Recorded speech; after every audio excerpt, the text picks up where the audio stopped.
Alright, so we're going to be working with compound interest today.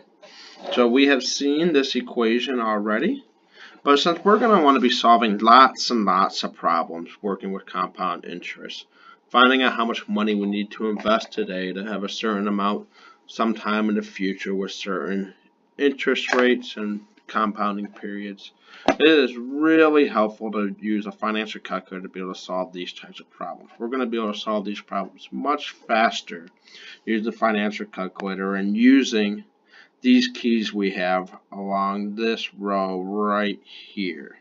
You can see that a little bit better right here. These are the keys that we're going to be using quite frequently to solve these compounding interest problems with our financial calculator.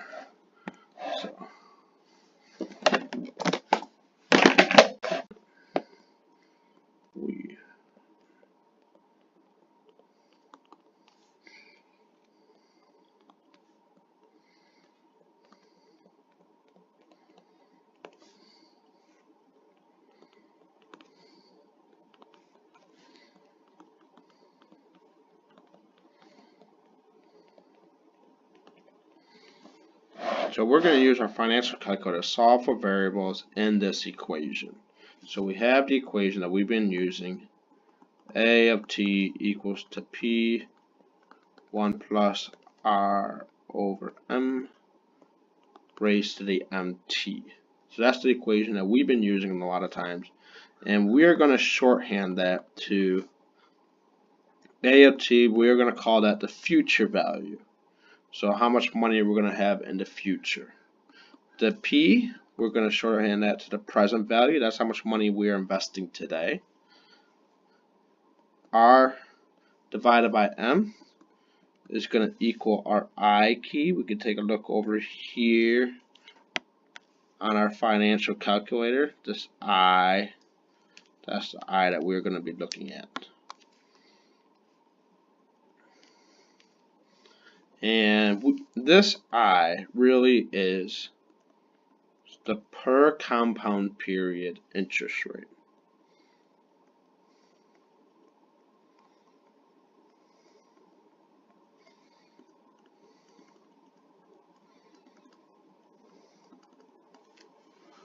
So the I that we're going to be punching into the financial calculator is going to be the per compounding period interest rate. And then T times M, well, that's going to be our N key. So let's look over at our financial calculator. We can see that we have this N key right here. That's our N.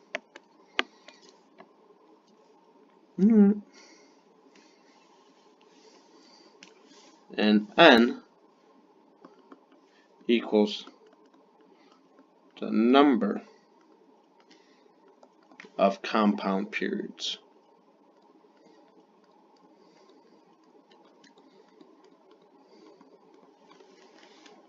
Alright, so let's try solving a problem where we have $1,000 today. And that's going to be equal a present value. That's going to be what we're going to be investing today.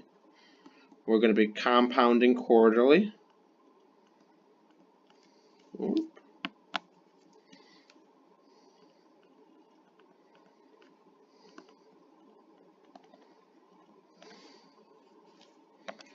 Having a difficulty spelling today.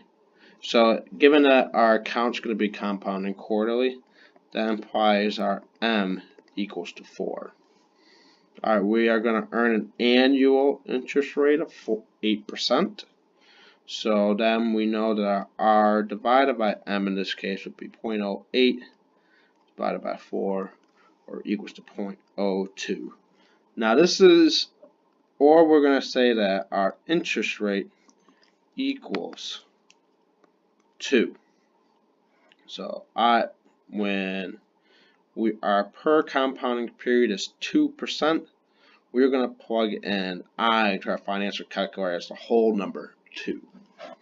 And then let's say we're going to make an investment for 1 year. So that means T times M for us is going to equal to 1 times 4, which equals 4. So this is how a lot of our these types of present value questions are going to look. We have the present value. We have the per compounding period interest rate, and we have our N. So this is what we're going to do. We will have 3 of 4 informations, and we are going to be asked to solve for the 4th one. So we want to solve for future value. So what we're going to do is go to our financial calculator, and we are going to plug in N equals 4, I equals 2, and present value equals to 1,000. And we're going to actually plug that in as negative 1,000, assuming that we're going to make an investment today for $1,000, and we want to know how much that investment is going to give us 1 year from now, given that we have an annual interest rate of 8%. So we're going to plug in a negative 1,000 for our present value, because $1,000 is going to be leaving our pockets today. So in any given order, so I can't actually plug, this is just a picture, it's not an actual financial calculator we can use, but we're going to type in negative 1,000 and then just hit the present value key. We're going to plug in 2 into our financial calculator and just hit our interest rate, that I key. We are going to hit 4 and then set that to equal to N, and then we are going to compute for future value. So when you hit compute future value, the future value should pop up on your screen.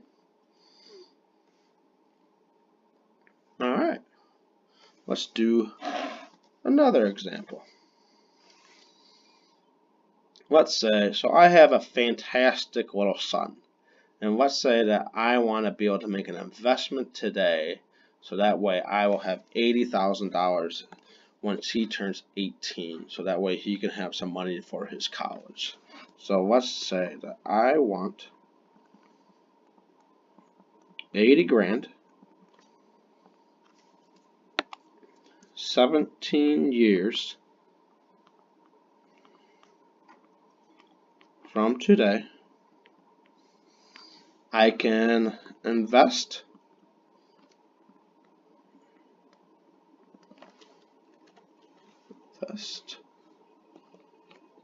in an account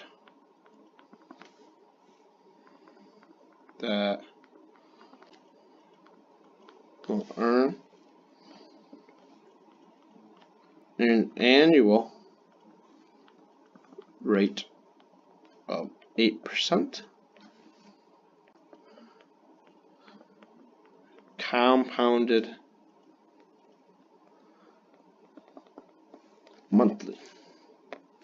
There's no U in monthly. And so the $1 million question may not be $1 million, but how much money do I have to invest today?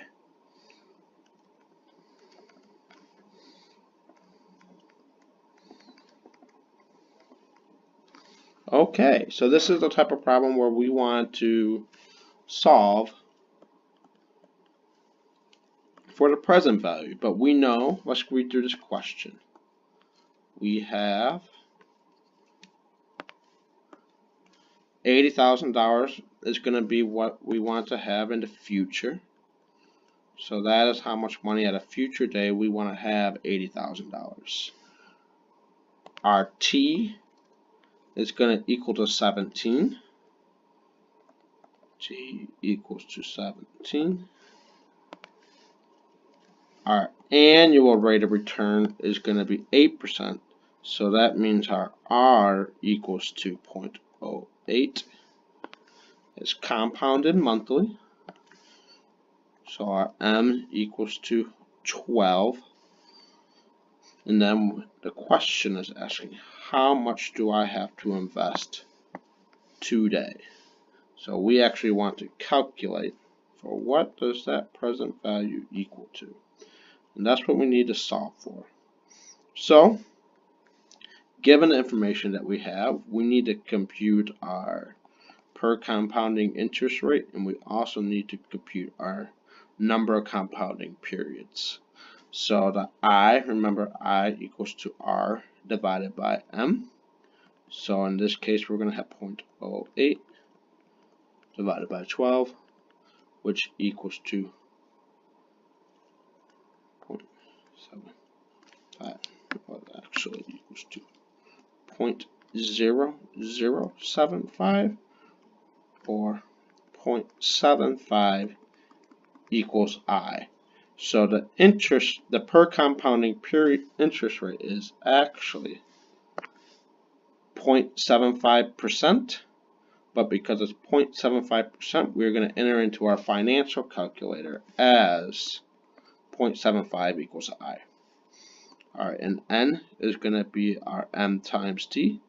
So in this case, that is going to be 12 times 17, which equals to 204. So that equals our M.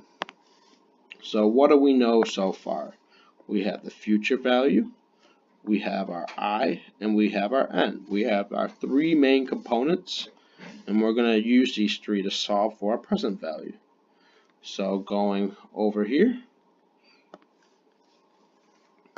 I equals to 0.75, N equals 204, future value equals to 80 grand, and we're going to plug these three in. So you can type in 8, and it actually doesn't matter what order that you do these plugged into the financial calculator. We can do them in any order that we want. So we're going to plug in 80,000 into our calculator. We are going to hit future value. We're going to type in 204 into our financial calculator, and then hit N. We're going to type in 0.75, and then we're going to hit I. And since we hit three of our informations in, we are then going to hit compute PV. And when we hit compute PV, we are going to get PV equals to negative 20,625.74 cents. So if I made an investment today of $20,000, 625 cents and 74 cents, and that account earned an annual interest rate of 8% compounded monthly 17 years from now, in that account I'll have a lovely 80 grand just sitting there waiting for my son to use for college. Alright, so let's do one more example where we're going to want to calculate for the annual interest rate. So let's say that we are going to make an investment today of $5,000. So when we make the investment, remember that negative number means that we are $5,000 is leaving our pocket. And then the future value is $10,000. So we're going to be interested in, we want to turn $5,000 into $10,000. We're going to put it into an account that compounds monthly. We are going to have this account be for 5 years.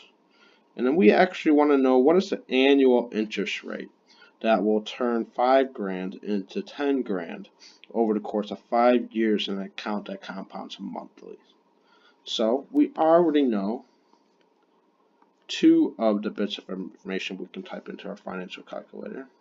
We are then going to combine M and T to solve for N. So N equals to M times T, which will equal to 4 times 5, which equals 20, which equals N. And then, so we have N, we have future present value, and we have future value. So we're going to plug these three things into our financial calculator. So we're going to type in 20, and then hit N.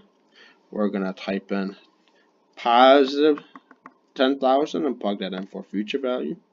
We're going to type in negative 5,000, make sure that we make it negative, and then we're going to hit present value, and then we're going to compute for I, and then it is going to tell us what I equals to. But remember, I is not the annual interest rate. I is the per compounding period interest rate. So if I equals to R divided by M, we know that R will equal to I times M. So we actually have to multiply this interest rate that we got from our financial calculator and then times that by 4, and that will give us our annual interest rate. And we should get an annual interest rate of, let's see, 14.11%. Alright, so that's the type of problems that we're going to have to solve. And remember, if you get an error popping up here, the biggest reason why students get errors up here is because they did not account for this negative 5,000 correctly. They probably just typed in positive 5,000 and then positive 10,000 for future value. And then when you don't plug in that negative 5,000, you do plug it in as positive 5,000 to your financial calculator. You're saying, hey, I'm going to receive $5,000 today. I'm not investing $5,000. I'm receiving $5,000 today. It's going to give me $10,000 into the future. And you're asking what interest rate turns receiving $5,000 into receiving even $10,000 later. So you're actually asking a nonsensical question for your financial calculator to solve for, and that's why it tells you a big old error right here. So just note, if you're getting error up here, it's probably because you did not plug in negative for the present value. Alright, so that concludes today's lesson. Take care now.